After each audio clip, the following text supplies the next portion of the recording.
ఏపీలో రేషన్ పంపిణీపై కీలక మార్పులు ప్రకటించిన ప్రభుత్వం. ఆంధ్రప్రదేశ్ ప్రభుత్వం రేషన్ పంపిణీలో కీలక మార్పులు అయితే చేస్తుంది. సో రేషన్ తీసుకునే వారికి సంబంధించి అదనంగా సరుకులు అయితే ఇవ్వబోతూ ఉన్నారన్నమాట. ఇప్పటి వరకు చూసుకున్నట్లయితే బియ్యం, పంచదార రెండు అయితే ఇస్తూ వచ్చారు.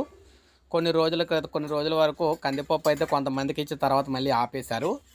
అయితే ఇప్పుడు మనం చూసుకున్నట్లయితే జూన్ 1 నుండి రేషన్ పంపిణీలో 6 రకాల సరుకులు అయితే ఇవ్వబోతూ ఉన్నారనమాట. ఆంధ్రప్రదేశ్ ప్రభుత్వం ఇప్పుడే కీలక అప్డేట్ అయితే ఇచ్చిందనమాట.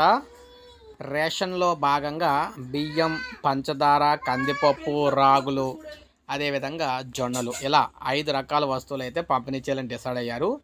దీనికి అదనంగా మరొక సరుకులు అయితే చేర్చే అవకాశం అయితే ఉందని చెప్తున్నారన్నమాట.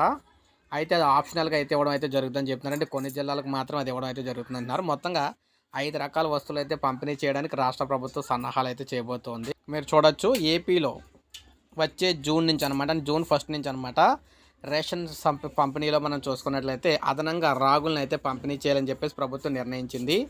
బియ్యానికి బదులుగా రాగులను ఉచితంగా అందించనుంది. ప్రతి నెల 20 కేజీల బియ్యం తీసుకునే కుటుంబం 2 కేజీల రాగులు కావాలంటే ఆ మేరకు బియ్యాన్ని మినహాయిస్తారు. అందుకు ఏటా 25,000 మెట్రిక్ టన్నుల రాగులను కూడా అవసరమవుతాయని అంచనా అయితే వేస్తున్నారు. రాగుల సేకరణకు టెండర్లు కూడా జారీ చేశారు. ముఖ్యంగా కందిపప్పు, రాగులు, బియ్యం, పంచదార, జొన్నలు, ఇలా 5 రకాల సరుకులు అయితే జూన్ 1వ తారీఖు నుంచి పంపిణీ చేయబోతున్నారన్నమాట. ఇది అఫీషియల్గా వచ్చిన లేటెస్ట్ న్యూస్ అనమాట. రేషన్ పంపిణీకి సంబంధించి తాజా సమాచారం, ఇలాగే రేషన్ పంపిణీకి సంబంధించి తాజా సమగ్ర సమాచారం అందిస్తూ ఉంటాను. ఒక లైక్ చేయండి, సబ్స్క్రైబ్ చేసుకోండి, మన ఛానల్ సబ్స్క్రైబ్ చేసుకోండి.